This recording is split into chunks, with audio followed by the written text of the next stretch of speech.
ফুল ফ্রেমে যদি দেখাই 11টা বিমান ঘাঁটি আমাদের ধ্বংস করতে লেগেছে 3 মিনিট সময়। এক একটা বিমান ঘাঁটি ধ্বংস করতে লেগেছে 3 মিনিট সময়। দেখুন কেন বলছি, পাকিস্তানের হাঁটু, কোমর, বুক, মাথা সমস্ত কিছু গুড়িয়ে দিয়েছিল ভারত।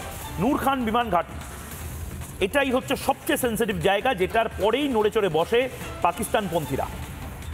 গুড়িয়ে দিয়েছে পেশোয়ার বিমান ঘাঁটি, সাকেসর বিমান ঘাঁটি, শাহবাজ বিমান ঘাঁটি, ফয়জল বিমান ঘাঁটি।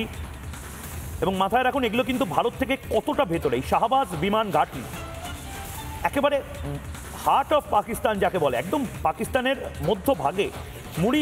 মুরিদকে বিমান ঘাঁটি, সারগোদা যেখানে নিউক্লিয়ার প্লান্ট বা ইনস্টলেশনস রয়েছে, লাহোরে যদি ভারত পৌঁছে যেতে পারে, লাহোরের বিমান ঘাঁটি যদি ধ্বংস করতে পারে, তাহলে করাচি বা ইসলামাবাদ কি দোষ করেছে? পাকিস্তান মনে করে বা পাকিস্তান এটা বিশ্বাস করতে শুরু করে যে ভারত বোধহয় এবার তাদের জাতীয় পতাকাটা ইসলামাবাদে ওড়ানোর জন্য এসেছে। পথিকৃৎ পাইন এই মুহূর্তে আমাদের সঙ্গে রয়েছে। পথিকৃৎ, এটা অবশ্যই একটি বড় সাফল্য, কিন্তু এই সাফল্যের সাথে জড়িয়ে আছে অনেকগুলো আন্তর্জাতিক চাপ। আমি বারবার যেটা বলছি, আমাদের সন্তান দুধে ভাতে থাকুক বা না থাকুক, আমাদের দেশটা যেন দুধে ভাতে থাকে। আমাদের দেশটা যদি দুধে ভাতে থাকে তাহলে আমাদের সন্তানও দুধে ভাতে থাকবে। খুব বেশি তাড়াতাড়ি অনেকগুলো জিনিস ভারত করে ফেলছে বিগত কয়েক মাসে। প্রতিকৃত, প্রথম কথা এটা বুঝতে হবে কি কারণে আজকে হঠাৎ করে আমেরিকার একটা অসন্তুষ্ট ইন্ডিয়ার প্রতি। তার প্রথম হচ্ছে ইন্ডিয়া জিডিপিতে আজকে চতুর্থ স্থানে গেছে, আত্মনির্ভর ভারত।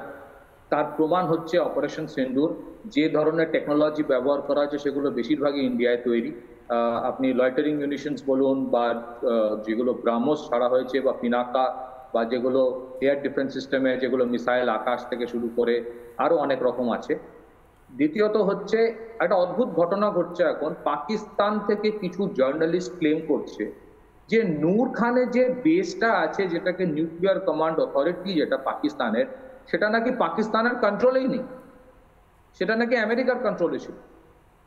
তার মানে এতদিন ধরে যে খেলাটা খেলছিল আমেরিকা, যে এখানে বেস করে রাখবো এবং একটা জুজু দেখাবো ইন্ডিয়াকে যে না না তুমি কিছু করো না, আবার অ্যাট দ্য সেম টাইম আমরা পাকিস্তানকে ফান্ডিং করে যাব যাতে টেররিজমটা কন্টিনিউ করে আর ইন্ডিয়া চ্যালেঞ্জার হিসেবে যেন আসতে না পারে।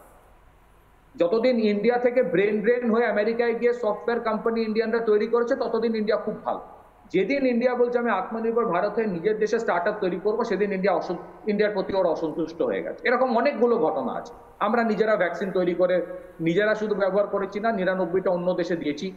এটা আমেরিকার পক্ষে প্রবলেম যে প্যান্ডেমিক হবে, তুমি আমেরিকা থেকে ভ্যাকসিন ইম্পোর্ট করবে না, তাহলে কি করে হবে? সেই জন্য এই যে মেসেজিংটা দিয়েছে যে আমার সঙ্গে একটা যুদ্ধকালীন পরিস্থিতি এমন একটা দেশের সাথে চলছে যারা টেররিজমকে সাপোর্ট করছে।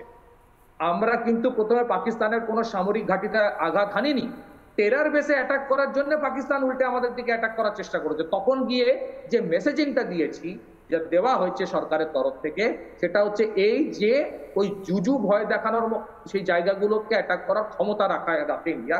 এবং আমি এখন এটা বলছি, আমি যথেষ্ট অনেক লোকের সাথে যারা এস্টাবলিশমেন্টে আছে তাদের সাথে কথা বলে এটা বলছি, ভারতবর্ষ এখনো 10 থেকে 15% নিজের সামরিক যেটা শক্তি তার প্রদর্শন করেন, নট ইভেন 15%। এবং এইখানে কিন্তু অনেকের একটুখানি নড়ে চড়ে বসেছে, কারণ এয়ার ডিফেন্স সিস্টেম যেটা আমরা বলছি পাকিস্তানের কাজ করেনি, সেটা শুধু চাইনিজ মাল ছিল তা না, তার মধ্যে আমেরিকান মালও ছিল।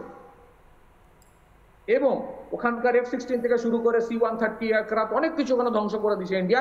কিন্তু ইন্ডিয়া একটা ম্যাচিওর দেশ, বেশি ঢোল পেটায় না, খুব মার্জিত ভাবে ব্যাপারগুলোকে সামনে রেখেছিল।